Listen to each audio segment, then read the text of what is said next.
Hi, it's Rebecca from Gather Collective here with another video in our August series on productivity and organization.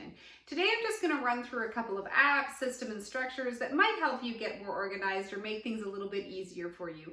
Now these ones are just things that I have familiarity with, things that I've used over the years, so I can speak into those, but it is not an exhaustive list. There are many different options out there. So if nothing else, this video will just give you a sense that there are some tools out there that might help things and help you get organized and more productive. I'm going to briefly touch on 4 areas: communication, social media, task management, and client or customer or consumer relationship management. So first I'll begin with communication, and I'm going to talk to you about an app or a program called Slack. This is actually our primary form of communication within the Gather organization, and it, when used correctly, is really efficient. If you find yourself having a number of different email messages or text messages all about different topics with different people on your team and your organization or business, and you want to find a place to streamline all of that, Slack is a great option. And one of the things I like about it is that its free version allows you to do quite a bit. And what you do is you basically, all of your communication starts to go through this program. There are different channels, so you can make them subject-based or project-based, and then only those who need to speak into it would be on that channel. You can have a private channel where other people can't see it. You can do direct messaging or small group messaging, or you can broadcast to everybody that you want, everybody in the organization all together. So there's a number of different ways. You can upload videos and files. You can do, if you upgrade to the paid version, you can get into doing video calls and everything on there. But what it allows you to do is it allows you to have everything you're talking about for your business or organization in one place.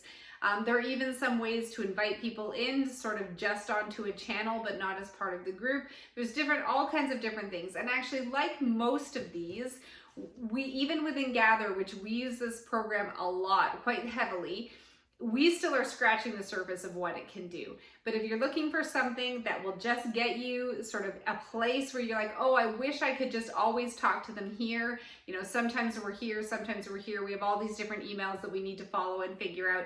This is a great alternative to keep everything streamlined into one place. And so that one is called Slack. The other thing I really like about it is it is an app for mobile, but you can also, it is very desktop and laptop friendly. So if you want to work on it there to do the bigger projects, you absolutely can. So that's the first one for communication, Slack. The second one I want to talk to you about is Planoly, and that's for social media. Now this one is really only ideal if Facebook and Instagram are your primary social media outlets. If you're really heavily on LinkedIn or Twitter or other things like that, you might want to look at something like Hootsuite. But if Facebook and Instagram are your primary focus, then Planoly is a great option. What it allows you to do, it's sort of a central base where you can create content and upload it there. So if you have multiple people creating content pieces, they can all be uploaded in advance there. You can create your captions in advance. You can create hashtag groups, which is really helpful. So if you have something that you're posting on a regular basis and you want to have consistent hashtag groups, regardless of who's posting, you can create those in advance and you just add the group. And that way, whoever is posting it, they can just go to Planoly and they can pull from there and post it. Now, in addition to that, if you have a single image post, you can actually schedule it and it will auto post to Instagram and Facebook if you wanted to. So there's great options there. Something new it's just added, which I think is a terrific feature, is it's added the option of being able to write a different caption for Facebook than Instagram and still have it posted from there, which I think is really helpful because often in Instagram you're pointing people to your link in bio and things like that, which you don't do on Facebook. So I think that was a great addition for them. But one of the best benefits of Planoly is that it allows you to map out your Instagram feed. So you can move images around, you can see how they're gonna look. You actually can put placeholders in. So if you don't have that day, you can put the placeholder in and kind of see how everything's gonna land and flow and feel. And as we're getting into this day and age, Instagram is very visual. How feeds look are very important. So that's a really great planning tool for you and for your team.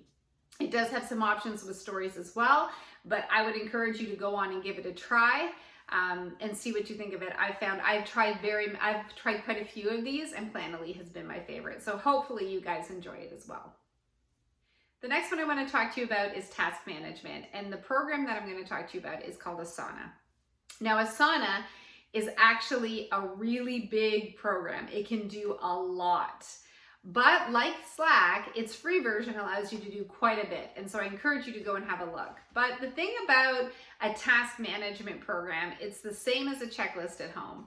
It takes some time to sit down and prepare, and if you don't use it, it doesn't really serve any purpose. If you sit down at the end of the day and write down all the things that you did and then check them all off, it doesn't quite have the same effect. So this one will take some time to sit down, and you are going to need to encourage your team to actually go in and engage with it. And you can give your team power to add and remove tasks. So it is essentially a very detailed checklist where you can assign those tasks to specific people on the team. You can give them a deadline. You can create subtasks within the tasks, and even those subtasks can have different people managing them. There's an opportunity to ask questions or give feedback right through Asana. Interestingly enough, Asana interfaces really well with Slack. They actually can talk to each other, and so can Google Documents actually, which is really helpful if you're trying to get everything online for a team. You know, we look at Gather, our team is literally all across Canada. And so it's important to us to have these kind of interfaces that allow us to connect digitally, but also nationally. So Asana is very useful. People can go in and make checks. You can be followed up. You can see what people are doing. But as I said before, if your team doesn't use it, it just sort of becomes a place to collect checklists. So if you get into the paid version of Asana, you can have, items that are dependent on other items, like I can't do this until this is done. It can get quite intense, but it has all kinds of potential. If you're somebody who loves organization, loves management, Asana has all kinds of potential to run your projects, to do your things. I would highly suggest you guys go out and have a look at it and see whether it will work for you. The last thing I want to talk to you about is a CRM. A consumer relationship management system, a client relationship management system, a customer relationship management system, whatever C you want to put in there. It is about managing the relationships with the people in your business or organization. Now, my personal business, I have built almost entirely using a CRM, building relationships, developing relationships with people. And the best way to do that is to have somewhere where you can track. Who have I talked to? Who haven't I talked to? Who do I need to talk to more often? Who am I neglecting? Who should I be meeting face to face with?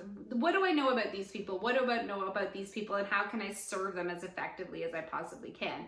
So a great CRM will help you build a great business or organization. I believe that. Now, I want to be able to tell you I have the best CRM for you to use. Now, if you happen to be listening to this and in real estate, I could tell you probably the best one I've ever used. I've used very many in trying to find the right one. And the one I use right now is brilliant. It tracks relationships. It also helps you track business.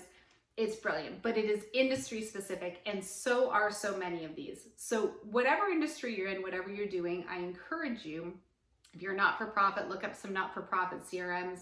Have conversations with them, do the demo, talk to the people. They are something that you sort of tangibly need to look at and feel and use. And I will tell you that so much of the work in these is the setup. It took me a long time to get mine set up, because even though I could export my database as a CSV and sort of import it in, there was so much more information that I needed to input to really make it effective. So there's a big time-consuming sort of labor piece. But once that's all in place, you're ready to go.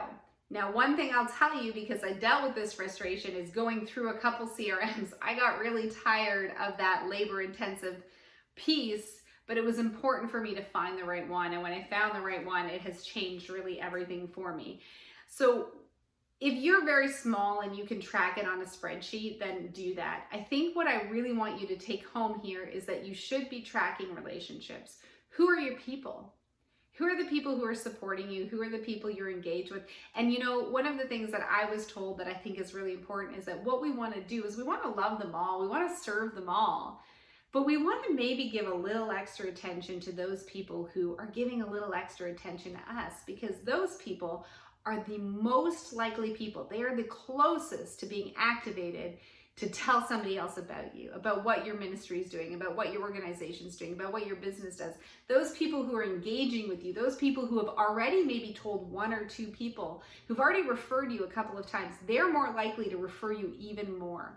So I encourage you to start tracking. Who are those people? You might kind of know them in your head, And then what you can do is you can say, okay, so those are those people, but who are the people who like are almost there? They're almost ready to be your best advocate. And what can you do and how can you serve and engage and interact with those people to get them to that next level? So instead of having a whole bunch of customers or clients in a database, you now are building a system of advocates who are telling people about what you do and why they should get involved. So I really think a CRM is really important. I think that they can be handled really effectively, and I encourage you to go and see what your industry has that might work well for you. So that's it. We've covered Slack, Planoly, Asana, and the importance of a CRM. I will put an intro video from their organizations on the Facebook group because they can say it better than I can. So you can maybe get your feel for any of them. But I really encourage you guys to jump in, to try them. And if you have any others that you use that you think are terrific that our Facebook group could use, feel free to share them on there. This is all about encouraging one another, learning from one another, and seeing what the best products are out there. So I can only tell you the ones that I use and I love, but I'd love to hear from you out there. Actually, if you have a CRM that you use in your business, organization, your industry, share it on Facebook so that if somebody else is in a similar industry, it might be helpful to them. I'm really excited to be here with you. I thank you for watching this video, and we're looking forward. We're actually in the middle of planning right now our September launch for what Gather Collective is going to look like in September. So we're thinking about you guys. We love you. Have an amazing day.